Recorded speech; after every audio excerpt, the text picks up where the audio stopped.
Hi everyone, कैसे हो आप सभी लोग। आपका स्वागत है मेरे चैनल सोल यात्री पर।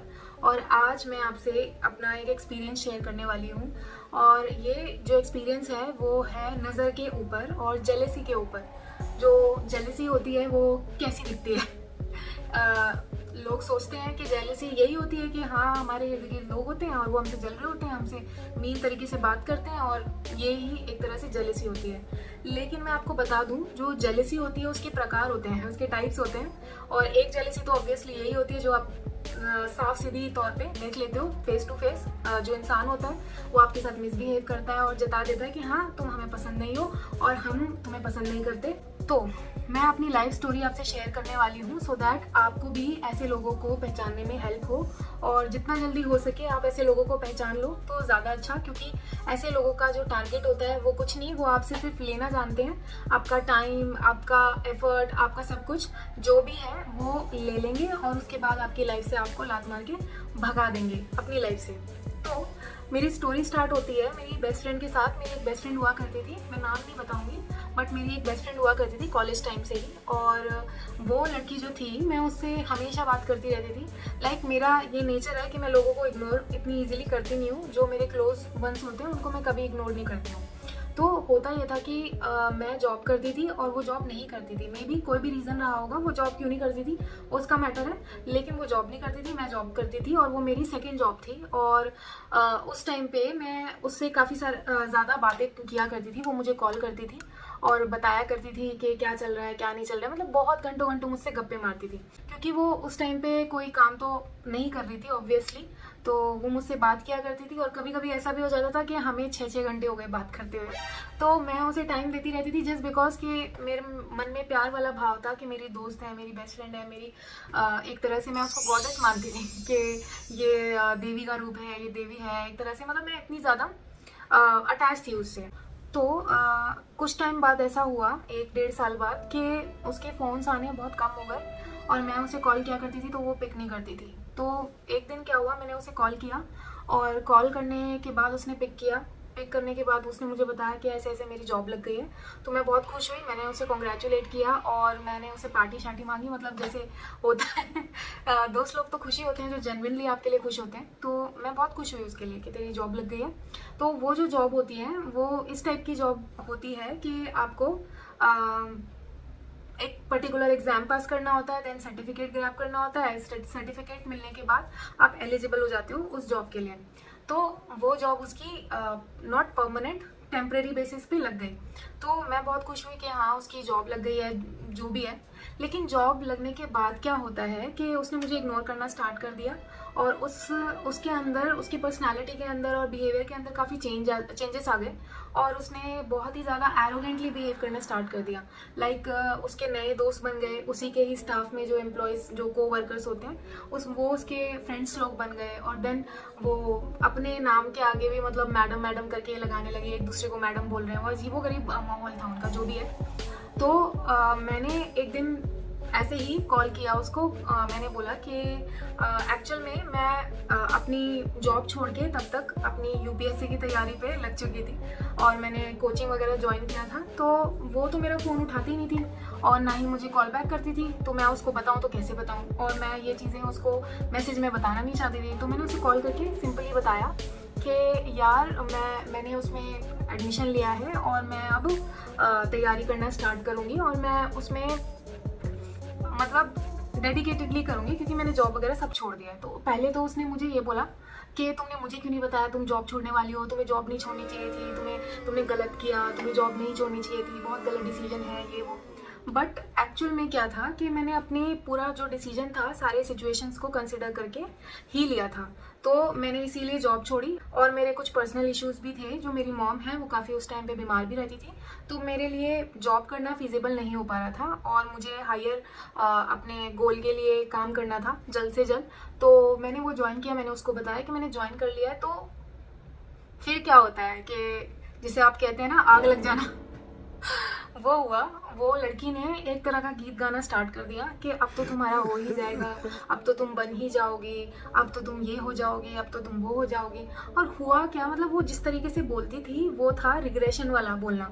लाइक उसको ये चीज़ अच्छी नहीं लग रही है, उसको महसूस हो रहा है कि नहीं यार ऐसा नहीं होना चाहिए था, इसको ज्वाइन नहीं करना चाहिए था, अगर ये बन गई तो क्या होगा, अगर ये पास हो गई तो क्या होगा। मतलब इस तरीके से उसका टोन उसमें ही आ रहा था। तो क्या होता है कि मैंने उसको बता दिया जेन्युइनली, बहुत ही नॉर्मल बेसिस पे, लेकिन उसकी जो टोन में चेंज आया और जैसे जिस तरीके से उसने मुझे बोलना शुरू किया कि अब तो तुम बन ही जाओगी, अब तो तुम बन ही जाओगी। फिर क्या होता है 2 या 3 दिन बाद मेरा पैर टूट गया। फिर मेरा जब पैर टूटा तो मैं ऑलमोस्ट 2.5 महीने तक चल नहीं पाई और मेरा चलना एकदम बंद था। मैं कोचिंग नहीं जा पा रही थी, मैं कुछ भी नहीं कर पा रही थी, पढ़ाई वढ़ाई भी नहीं हो पा रही थी पेन वेन की वजह से। लेकिन लेटे लेटे जितनी भी मुझसे हो सकती थी मैं थोड़ा बहुत पढ़ लेती थी। फिर क्या होता है, जब मेरा पैर ठीक होता है, पैर ठीक होने के बाद थोड़ा सा पैर ठीक होने के बाद लग जाता है लॉकडाउन। कोरोना आ गया, ठीक है चलो कोई बात नहीं, वो भी आ गया, कोई दिक्कत नहीं थी। हुआ ये कि मेरी मॉम के साथ एक एक्सीडेंट हुआ और उनकी जो चलने की क्षमता थी वो ख़त्म हो गई, वो चल नहीं पाई कभी। तो ये हुआ कि वहाँ से जो पनौती थी स्टार्ट हुई और होते होते होते होते होते होते ऐसी जगह पे आके रुक गई कि उस सिचुएशन में मैं बहुत स्टक हो गई, बहुत बुरी तरह से। और उस टाइम पे कोई भी नहीं था मेरे मॉम की टेक केयर करने के लिए, कुछ भी, मतलब मेरे को कुछ समझ में नहीं आ रहा था। पर तब भी मैं कोशिश करती थी कि मैं पढ़ पाऊँ या जो भी है। लेकिन यहाँ से आपको मैं ये बता दूँ कि जेलेसी रियल में होती है और वर्क करती है। मतलब जो नज़र होती है, नज़र और जेलेसी आपस में मेल जोल होता है, बहनें होती हैं एक दूसरे की। तो ये जो कॉन्सेप्ट है, हमारे बड़े बूढ़े या हमारे पेरेंट्स बोलते आए हैं कि बेटा अपने जो चीज़ें होती हैं, आप जो कर रहे होते हो उनको कभी किसी को नहीं बताना चाहिए, और अगर आप बताते हो तो कॉन्सिक्वेंसेस आपको ही भुगतने पड़ेंगे, क्योंकि या तो टोक लग जाएगी लोगों की, या नज़र लग जाएगी, या फिर आजकल जो लोग हैं काफ़ी ज़्यादा अलग तरीके की ऑकल्ट प्रैक्टिसेस में भी डूब जाते हैं ताकि दूसरे का करियर बर्बाद कर सके। बट मैं ये नहीं बोलूँगी कि ऐसा कुछ उसने किया होगा, लेकिन हाँ टॉप टाइप्स या फिर जिस तरीके से उसने मतलब रोना शुरू किया कि अब तो तुम बनी जाओगी ये वो, मुझे लगता है कहीं ना कहीं उसका इन्फ्लुएंस इस चीज़ के ऊपर पड़ा, मेरे ऊपर इस चीज़ का इन्फ्लुएंस पड़ा। तो फिर मैंने अपनी मॉम को प्रायोरिटी दी, उस टाइम पे उनको टेक केयर किया। उनके 3 या 4 ऑपरेशन हुए थे उस टाइम पे, तो उनको ही मतलब पूरा डेडिकेटेडली देखा। फिर क्या होता है कि बीच में मैंने सोचा कि चलो दूसरे एग्ज़ाम्स भी मैं देना स्टार्ट करूं, तो मैंने वही सेम एग्ज़ाम के लिए अप्लाई कर दिया जिसके लिए उसने किया था, जो उसको आर्ट सर्टिफिकेट वगैरह मिला था। तो मैंने ऐसे ही वो दे दिया, मेरा कोई इंटेंशन नहीं था कि मैं उस करियर में जाऊंगी, मेरा ऐसा कोई इंटेंशन नहीं था। बस मैंने ऐसे ही फॉर पासिंग टाइम मैंने वो एग्ज़ाम दिया और मैंने सोचा कि चलो एग्ज़ाम दे के देखते हैं और नॉलेज ही बढ़ती है और कुछ नहीं है। तो मैंने एग्ज़ाम दिया और मैं उसमें पास हो गई और बहुत ही ज़्यादा अच्छे तरीके से पास हुई। तो सर्टिफिकेट में 2 चीज़ें होती हैं, 2 चीज़ें ग्रांट होती हैं आपको। अगर आपकी रैंक अच्छी आती है तो आपको 2 चीज़ें ग्रांट हो जाती हैं। तो मेरी रैंक काफ़ी अच्छी आई थी, तो मुझे वही दोनों चीज़ें ग्रांट हो गई। और उस टाइम पे जब मेरी फ्रेंड ने किया था तो उसको वो चीज़ नहीं मिल पाई थी, क्योंकि उसकी जो रैंक थी वो इतनी ज़्यादा नहीं थी।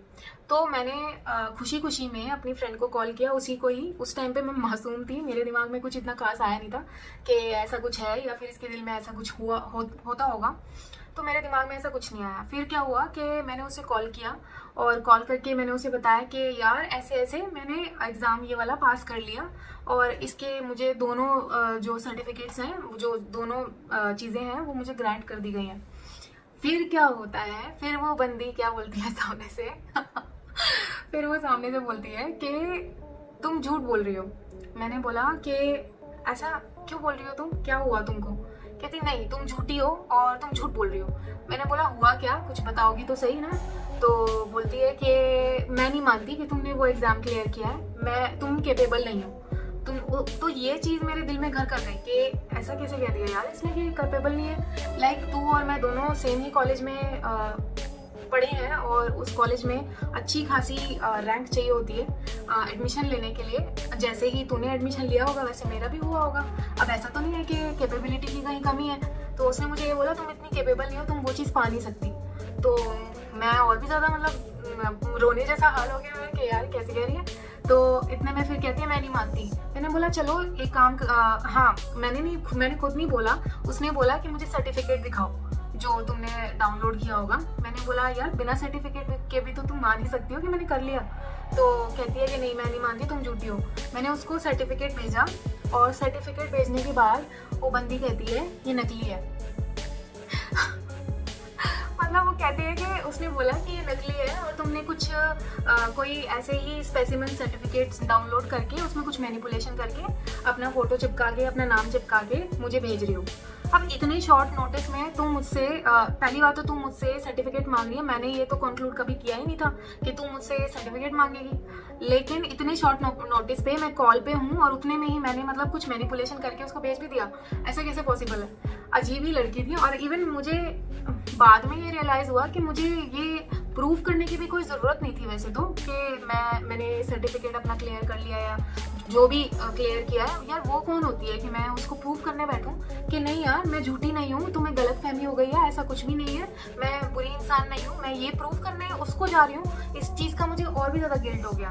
तो मैं तो आपको यही बोलूँगी कि आप ऐसे दोस्तों से दूर रहो, और जहाँ भी आपको थोड़ा बहुत भी इंट्यूटिवली महसूस होता है कि ये जो दोस्त है बस ऊपरी तौर पे हमारा फ्रेंड है या हंस रहा है हमारे साथ में, लेकिन अंदर इसके कुछ और ही चल रहा है, तो ऐसे दोस्तों को ना आप तुरंत दरकिनार कर दो, उनको तुरंत अपनी लाइफ से निकाल दो। चाहे कुछ भी हो, कैसे भी करके आप अपनी लाइफ से, चाहे आप मीन कहलाओ, लेकिन आप अपनी लाइफ से ऐसे लोगों को निकाल दो, क्योंकि आगे जाके वो या तो आपका कुछ नुकसान करेंगे, या तो आपको कोई क्षति पहुंचाएंगे, या फिर वो आपसे लाइफ लॉन्ग जलते रहेंगे और टोक लगा लगा के आपकी लाइफ की वोट लगा देंगे। तो मेरे साथ तो यही हुआ। उसके बाद मैं 11-12 दिन तक ट्रॉमा में रही और रोती रही, खाना भी नहीं खाती थी सही से, और मैं बहुत ही ज़्यादा दुखी हो गई थी, क्योंकि यार एक लड़की है जिसको मैं गॉडेस का दर्जा दे रही हूँ कि हाँ मेरे लिए तो ये देवी है, मैं तो इसे बहुत मानती हूँ, ये मेरी बहुत अच्छी दोस्त है, ये बहुत प्यारी है, बहुत ऐसी है वैसी है, और एकदम से उसकी जो पर्सनालिटी है, उसका जो बिहेवियर, उसका जो कैरेक्टर है वो फ्लिप कर गया, और एकदम से वो इविल जैसा महसूस कराने लगी और ऐसा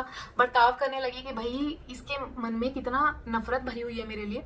तो मुझे बहुत दुख हुआ इस चीज़ का। फिर उसके बाद मेरी जो एल्डर सिस्टर है उसने मुझे डांटा, उसने बोला कि उसके चक्कर में तू मरेगी क्या, खाना वाना तो खा कम से कम, रोती क्यों रहती है, ये क्या तरीका है। ये तो अच्छी बात है कि भगवान जी ने इतनी जल्दी उसका सही रूप तुझे दिखा दिया, कल को वो बहुत लंबे टाइम तक तेरी लाइफ में रहती और तेरी लाइफ की वोट लगी रहती, बहुत बुरा बुरा होता, और तू कभी उस पर शक ही नहीं करती कि हाँ इसकी वजह से भी कुछ ऐसा हो सकता है।